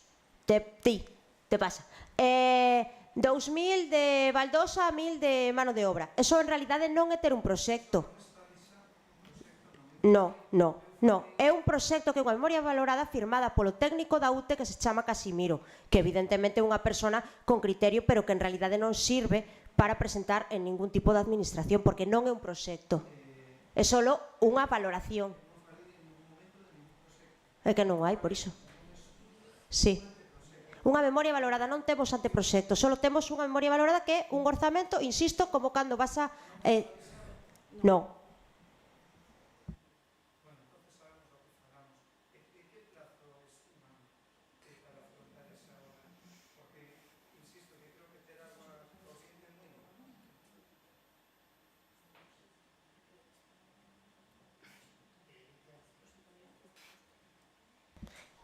Comentaba a alcaldesa e penso que ten razón, intentando ser sinceramente realistas para non estar aquí contando mentiras, no 24 non seríamos capaces de executalo porque solamente o procedimento administrativo nos vai levar seguramente a xaneiro do ano 25, febreiro do ano 25 facilmente. Preferimos decir a verdad que vayas con as expectativas que non se van cumplir.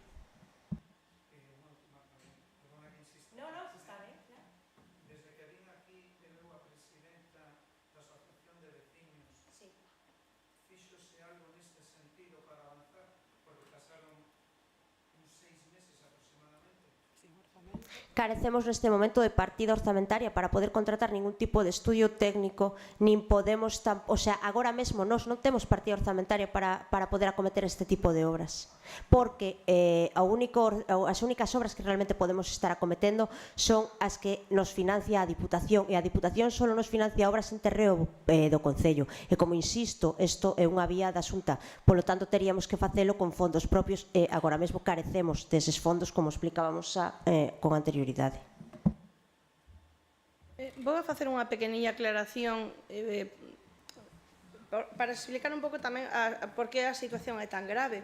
Por exemplo, na columna anterior mirábamos os 15 millóns deste orzamento, pero claro, realmente este orzamento, cada ano que se prorroga, ti cando comezas o novo exercicio, por exemplo, nos comezamos o exercicio, como a partida de luz do ano anterior non chegaba, ti comezas ese ano pagando débedas as que che admiten no recoñecemento extrajudicial, entón, o mellor deses 15, un directo xa vai para pagar cousas do ano anterior, de maneira que aínda é máis mermado do que a cifra que temos, da que vemos aí. Quer dizer, digamos que cada ano é máis penoso, porque ademais como este ano a inflación estivo medrando, o que tes que aumentar en salario dos traballadores, en precio de luz, en precio de obras que tes que pagar porque o precio de todo subiu. Entón, cada ano ese pago que tes que facer para solventar esas débedas do ano anterior, deixate con menos marxe de maniobra, ata que xa realmente a día de hoxe prácticamente quedamos en marxe de maniobra, e esa é a realidade. Por iso non ten sentido, e así consideramos seguir prolongando esta situación, pero polo ben do Concello e polo ben de todos.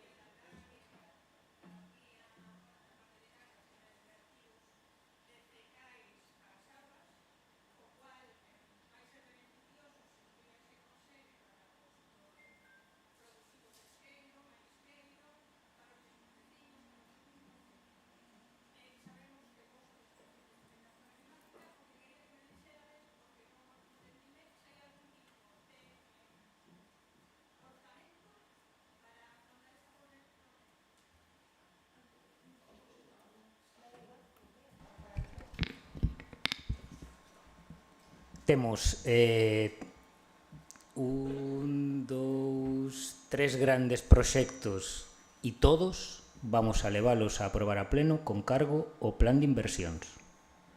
Son o máis grande o do Espírito Santo, as fases 2 e 3, a separativo de pluviais aquí no centro, na zona da Avenida de Bueu, e no caso de Aldán, o que ao arranxo da rede que vai pola zona do Parque da Alameda, que provoca as filtracións directamente pola escollera. Eses son os 3 máis grandes e van ir directamente polo plan de inversións da UTE. Van vir a aprobarse a pleno e aí tamén, evidentemente, cada un terá que votar o que considere oportuno, porque o que non se pode ter é os cartos do plan de inversións parados durante anos sin facer absolutamente nada con eles. Entonces, vamos a traelos, vamos a decir que eso son as obras que queremos facer e que se voten. Nos vamos a votar para facelas. Os proxectos están facéndose xa.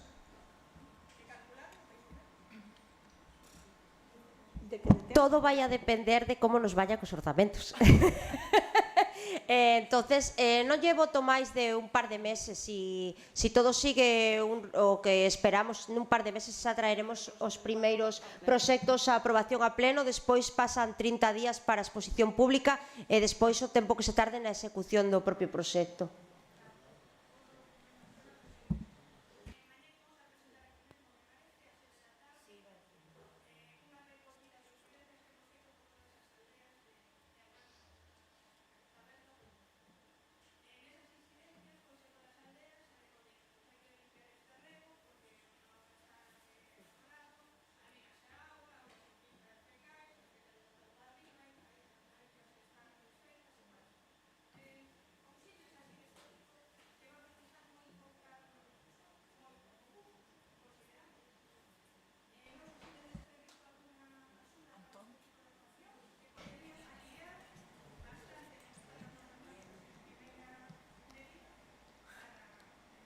Iba a comentarlo antes que este xoves estaremos aquí atendendo as peticións que nos fagades. A día de hoxe, de feito, algunhas asociacións de veciños xa o están facendo, por exemplo, na zona do Piñeiro e na zona de Gandó, entre Gandó, xusto no Saniño, en Aldán, todo o que nos pediron se lles deu, evidentemente non temos cartos, pero si podemos mandar unha pala. Nestes casos concretos me refiro, agora mesmo mandamos unha pala, mandamos tubos, mandamos sabre, todo o que os veciños da zona nos requeriron. Na limpeza, por suposto, de regos, que ademais consideramos que é básico para que as pluviais poidan fluir hasta que cheguen ao mar no seu discurso natural, como debería de ser, non entrar na rede de saneamento. Tedes todo o noso apoio, estaremos aquí escoitando e intentaremos acometer todas esas obras que nos pedides.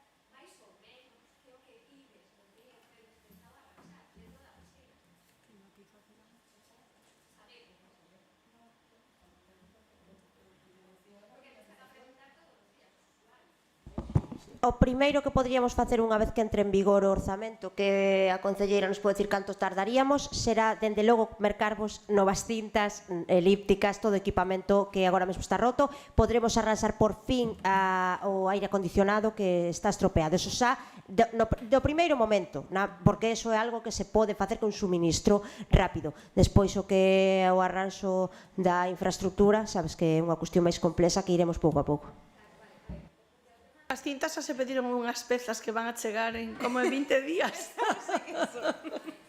Que se van a arranxar. Sí. Sí. Sí. Sí, no, primeiro as cintas vanse a arranxar porque tomamos as pezas en non sei onde que estuveron buscando. Porque claro, o meu lóxico é reparación e reutilización. Eso tamén o estamos de acordo todos. Claro, e o tema da climatización, xa vos comentara que eran 50 ou 60.000 euros de orzamento, que era un orzamento xa bastante importante. O tema da auga? Sí, o tema do tellado. Sí. Eso sí, tamén o vamos a... xa está encargado. Sí.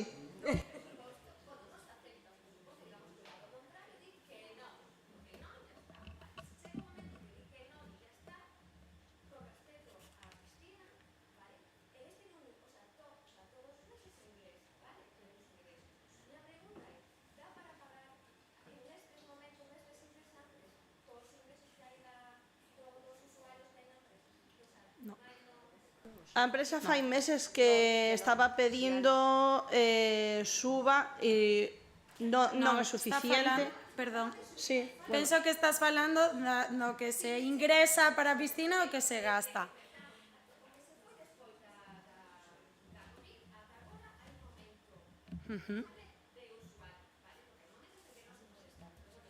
Claro.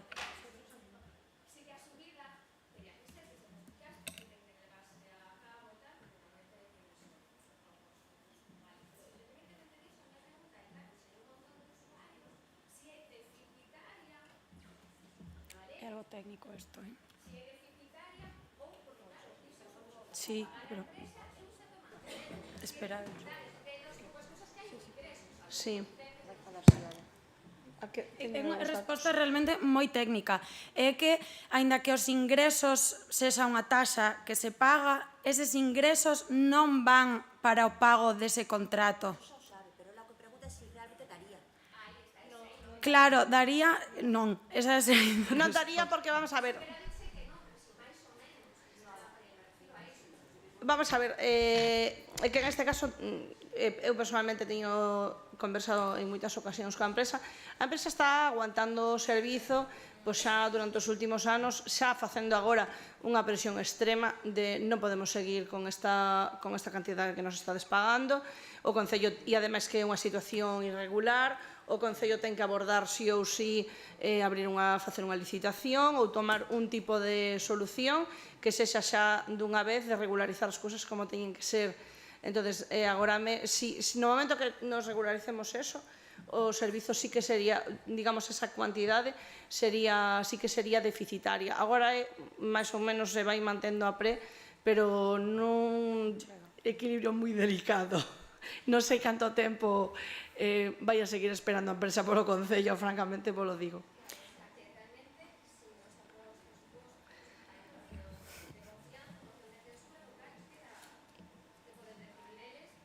Deixar o servizo. Si, a empresa podría decidir deixar o servizo en calquera momento. Non ten ningunha obriga co Concello en este momento. Ese é o problema.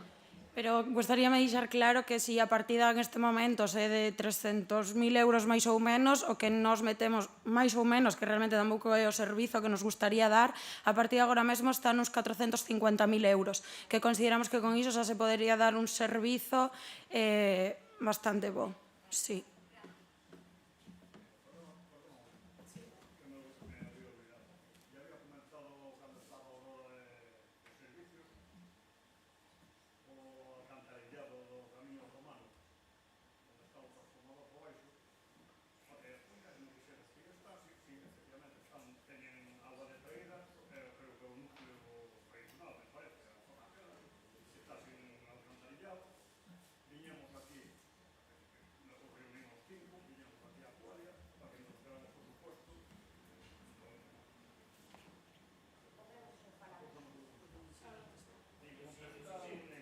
Pois contesta aí.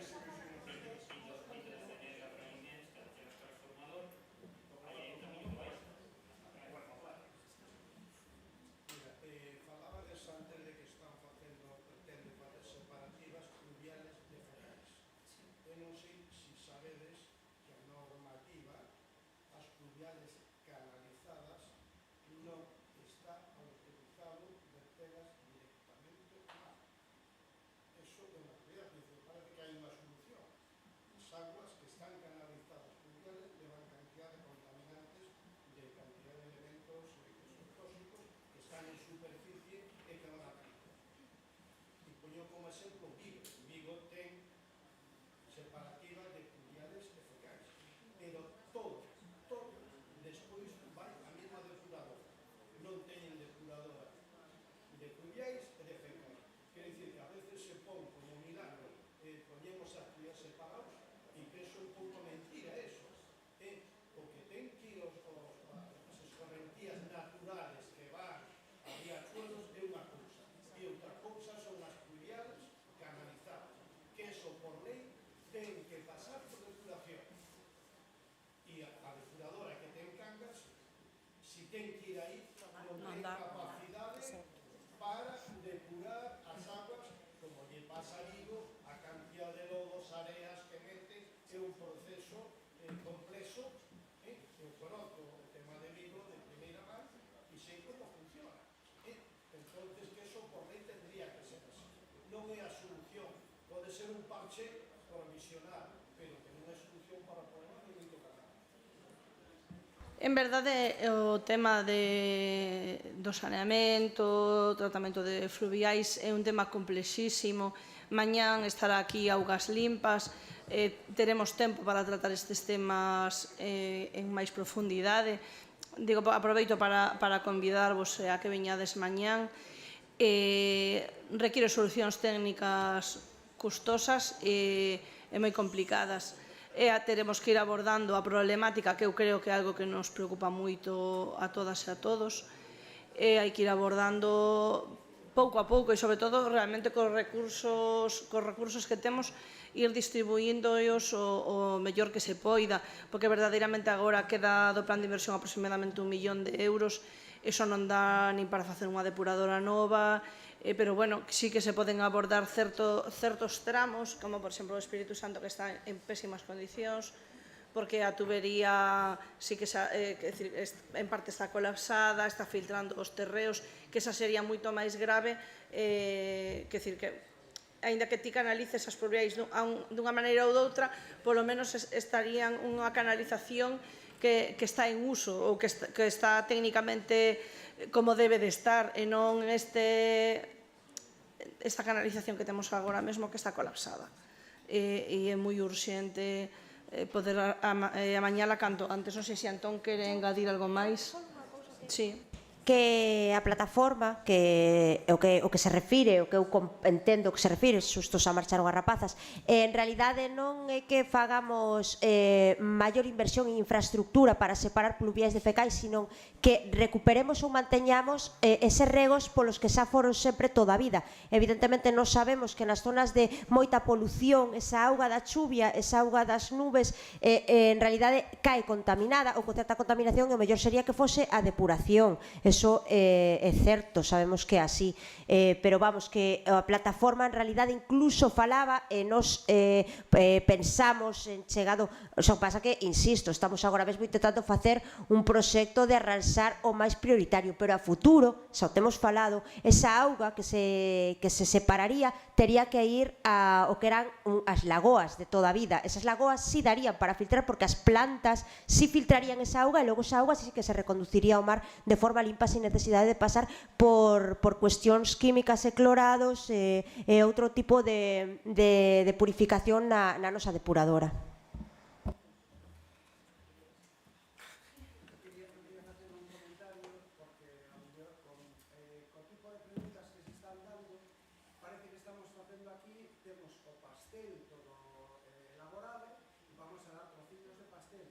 Eu creo que é importante que o público entenda que son os presupostos que se pretenden aprobar. Que se pretenden aprobar para dar solución a un bloqueo de máis de 4 anos e a unha falta de inversións generalizadas que dura 20. Que non é culpa deste goberno local, precisamente, non é culpa vosa que vos estades intentando desatascar unha situación durísima. Entonces, as persoas que teñen secuestrado o normal funcionamento das institucións, que suelten al rehén. ¿Ok? Que suelten al rehén.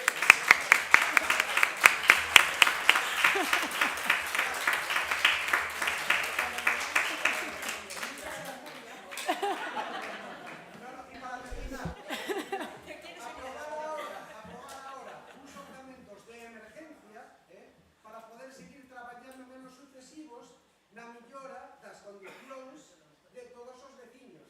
E esta historia das pluviales e da depuración me parece fundamental, pero é unha obra faraónica. Gracias.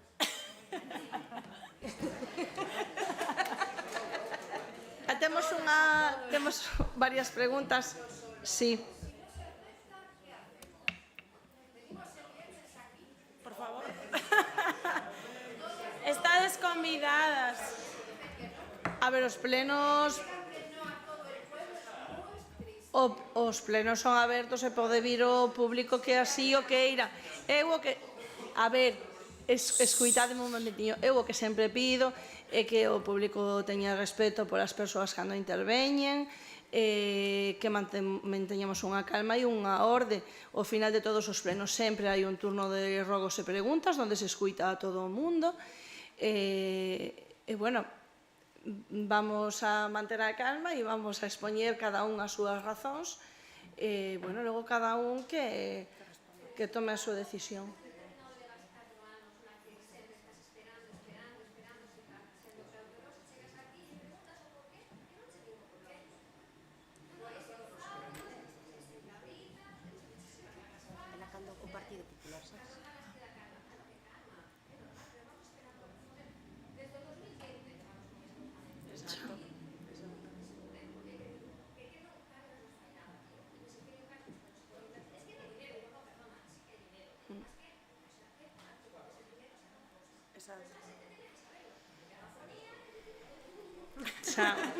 Bueno, igual o Por que iso quería... fixamos esta presentación. Sí, quería facer unha pequena, tamén outra pequena puntualización, que a pesar de que pues, vades dando apuntamentos que temos miles, de verdade, e non estou exagerando, pero sí que moitas partidas non están pechadas, quero dicir, sí que vos ensinamos as cousas, digamos, que están comprometidas, que son máis salientables, pero sí que hai partidas para afrontar esas pequenas cousas, que, pois, a mellor sale un problema puntual en un lugar, ou hai algunha obra pois que non é moi disparatada a nivel de cuantía, quero dicir, e se pode abordar. Entonces, quero dicir, é un proxecto flexible e un proxecto que intentará adaptarse ás necesidades que vayan ocurrindo en cada momento, porque moitas veces ti podes hacer unha previsión de gasto e de repente pois hai unha inundación e tes que pintar un teito ou cambiar unha ventana e entonces, bueno, o orzamento é un instrumento,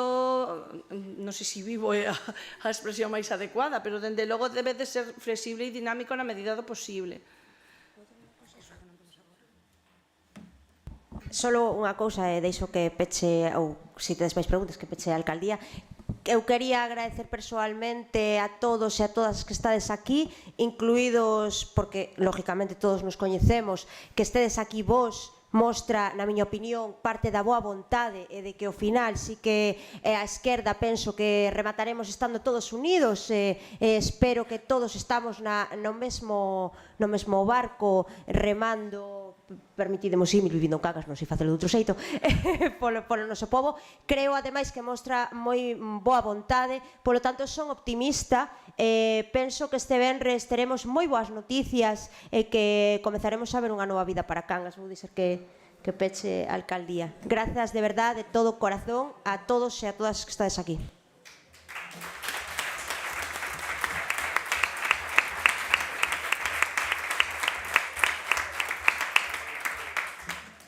Se vos parece... non sei se queres intervir, Caramuxo.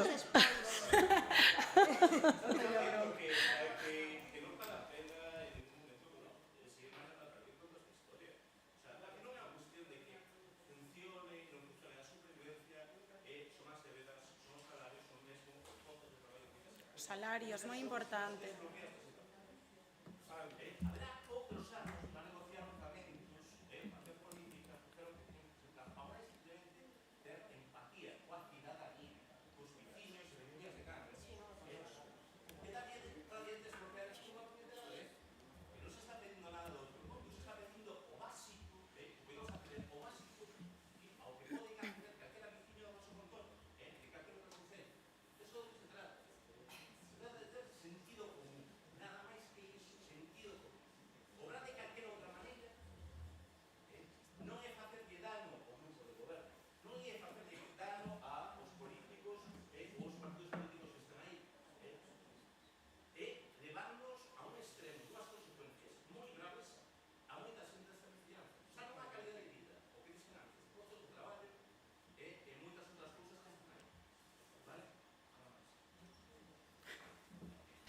Ben, pois se vos parece, despido, convidovos a que veñades o venres aqueles que queirades vir. Agradezo a 6 da tarde, sí, certo, que a Gaela logo ten unha charla que xa tiña comprometida e xa era a segunda vez que eu iba a cambiar, xa non me atrevín, así que a 6 da tarde estaremos aquí con un único punto da orde do día.